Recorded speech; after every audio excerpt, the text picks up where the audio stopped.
ভিডিওটা স্কিপ করে যাচ্ছ কোথায়? পুরো গল্পটা শুনে যাও আগে কি কি হয়েছিল সেদিন। দিনটা ছিল 3 মার্চ, আর আমি চলে যাচ্ছি আমার ব্রাইডকে সাজানোর উদ্দেশ্যে। ব্যাগ ট্যাগ একদম নিয়ে, সাথে ফুল নিয়ে বেরিয়ে পড়েছি। তার আগে এই ব্রাইডের একটা স্টোরি তোমাদের সাথে শেয়ার করি। ব্রাইডটি আমাকে প্রথমবার বুক করেছিলেন ঠিক 1 বছর আগে। ওর বিয়ের ডেট ঠিক হতেই সে আমাকে বুক করে নিয়েছিল। তারপর 2-3 মাস বাদে সে ক্যান্সেল করেছিল। কারণ হিসেবে আমাকে বলেছিল ওর পিসি পার্লারের কাজ করে, তো উনি খুব ভালো সাজিয়ে দিতে পারবেন। তো যাই হোক, ক্যান্সেল করেছিল। আমার একটু রাগ হচ্ছিল। ক্যান্সেল করলে তো সাধারণ একটু মন খারাপ, একটু রাগ হয়েই থাকে, কিন্তু তারপর সেটা আবার ঠিক হয়ে যায়। তো আবার কিছুদিন পর ওর কেন জানি না মনে হয়েছে যে ও আমার কাছেই সাজবে, তাই বিয়ের 6 মাস আগেও আবার আমাকে বুক করেছে। তো সেটা আমার কাছে অনেক বড় ব্যাপার, কারণ ক্যান্সেল করার পরেও যেই বুকিংটা আসে সেটা মানে আমার মধ্যে কিছু তো ব্যাপার আছে। যাই হোক, এবার মেকআপে ফিরে আসি। তো ও খুব একটা লাইট বেস চেয়েছিল, তো সেইভাবেই একটা সিম্পলের মধ্যে আমি ওকে মেকআপটা করে দেওয়ার চেষ্টা করেছি। প্রথমে যাকে দেখলে ভিডিওর, ওকে ক্লিন করে দিচ্ছে ফেসটা, ওটা কিন্তু ওর ছোট্টবেলার বন্ধু। তো আমরা মোটামুটি সেম এজের সবাই ব্যাচমেট ছিলাম। তো তার মধ্যে ও বিয়ে করে নিচ্ছে, আর একজনের বিয়ে অলরেডি হয়ে গেছে। তো বন্ধুদের মধ্যে যখন এরকম ব্রাইডাল বুকিং পড়ে, তো বেশ কমফোর্টেবল কাজটা করা যায়, তো ভালো লাগে। তো এখানে আমি স্টেপ বাই স্টেপ মেকআপগুলো করছি, তোমরা দেখে নাও। আমি আর কিছু বলছি না। প্রত্যেকটা ব্রাইড সাজাতে সাজাতে আমার স্টোরিগুলো বলতে খুব ভালো লাগে। এই ব্রাইডটিরও হচ্ছে লাভ ম্যারেজ। এই কিন্তু একদম বিয়ে ঠিয়ে করে অনেক দূরে চলে যাচ্ছে, সেটা হচ্ছে দুর্গাপুর। মানে কলকাতা ছেড়ে একেবারে দুর্গাপুরে চলে যাচ্ছে। তো আমি ওকে জিজ্ঞেস করেছিলাম যে কিভাবে আলাপ হলো, ও বলল কমন ফ্রেন্ডের থ্রুতে। তো সেটাও জিজ্ঞেস করলাম যে এমন কোন কমন ফ্রেন্ড পেলি যে কলকাতা থেকে দুর্গাপুরের সাথে রিলেটেড আছে, বলছে ছিল একজন। যাই হোক, তো ও তো চলে যাবে শ্বশুরবাড়ি, কিন্তু আমার দায়িত্ব ছিল মেকআপটা যাতে ওর লং লাস্টিং হয়। কারণ এই ব্রাইডের সোয়েটের প্রচুর প্রবলেম আছে, কিন্তু আমি ভাবতে পারিনি ওর এতটা প্রবলেম। মানে হাওয়া থেকে একটু বেরিয়েই ওর ফটোশ্যুট করার সময়কালীন এত বেশি ওর সোয়েট হচ্ছিল, সেটা তোমরা সামনাসামনি না দেখলে বুঝতে পারবে না। কিন্তু সেরকমও কিন্তু গরম এখনও পড়েনি। মার্চের 3 তারিখ মানে বুঝতেই পারছো, জাস্ট শীতটা গিয়ে হালকা গরমের ছোঁয়া।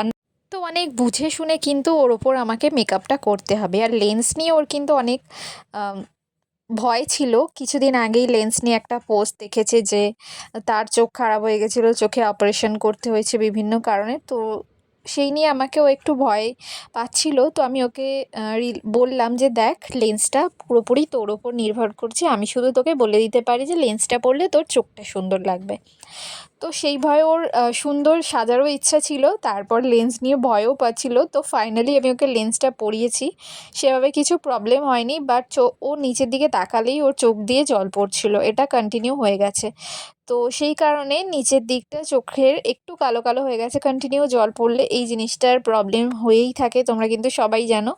মানে যতক্ষণ ও বাড়িতে সাজছিল কোনো প্রবলেম হয়নি, ভেন্যুতে যাওয়ার পর যেই ফটোশ্যুটগুলো করছে তখন থেকেই ওর চোখ থেকে জল পড়া শুরু হয়েছে, আর কন্টিনিউ ওর সোয়েট হতেই চলেছে। আমি একটা পাফ নিয়ে গেছিলাম, সেই পাফটা ওকে কন্টিনিউ দিয়ে গেছি। এত বেশি সোয়েটের প্রবলেম আমি এর আগে কোনো ব্রাইডের দেখিনি। তো ও যদিও আমাকে আগেই বলেছিল ওর প্রচণ্ড পরিমাণে ঘাম হয়, সেই বুঝে আমাকে মেকআপ করতে হবে। তো সেই জন্য ও পরের দিনের আরও একটা বিদায় লুকের জন্য আরও একবার মেকআপ করেছিল, কারণ এই মেকআপটা ওর রাতে স্টে করা খুবই চাপের ব্যাপার। যেখানে যজ্ঞ হয় প্রচণ্ড পরিমাণেই আগুনের তাপ থাকে, আর যেহেতু ওর অলরেডি অনেকটা সোয়েটের প্রবলেম, তো সেই কারণে প্রবলেম হওয়াটা খুবই স্বাভাবিক।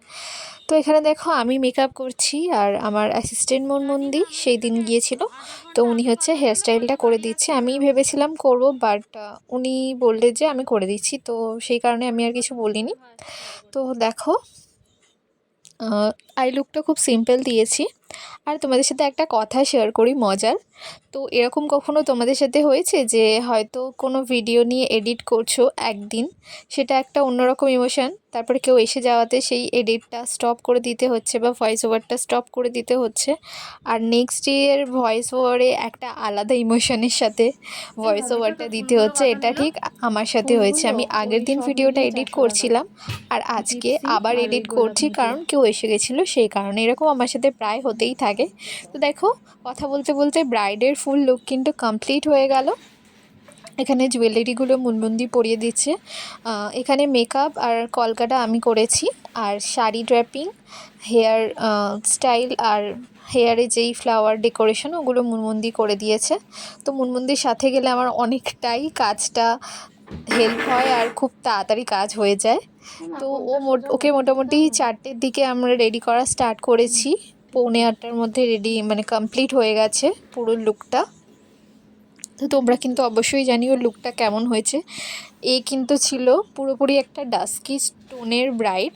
তো আমি যতটা পেরেছি ওর টোনটাকে ম্যাচ করে রাখার চেষ্টা করেছি, আমি খুব বেশি ফেয়ার করিনি।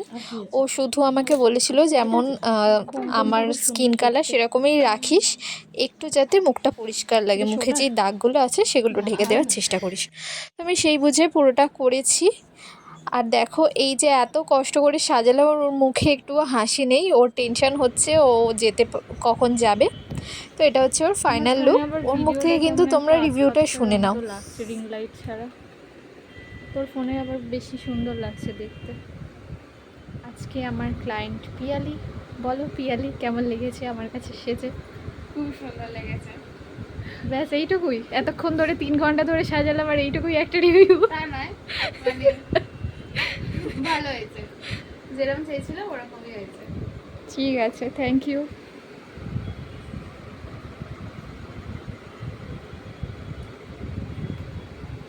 এখানে না ঠিকঠাক আসছে না, আরেকবার দিবে। ব্রাইডের সাথে ব্রাইডের ভেন্যুতে যাচ্ছি। তো এই ব্রাইডের সাথে ব্রাইডের ভেন্যুতে চলে এসেছি, কারণ ও এবং কাকিমা অনেকবার করে আমাদেরকে বলছিল।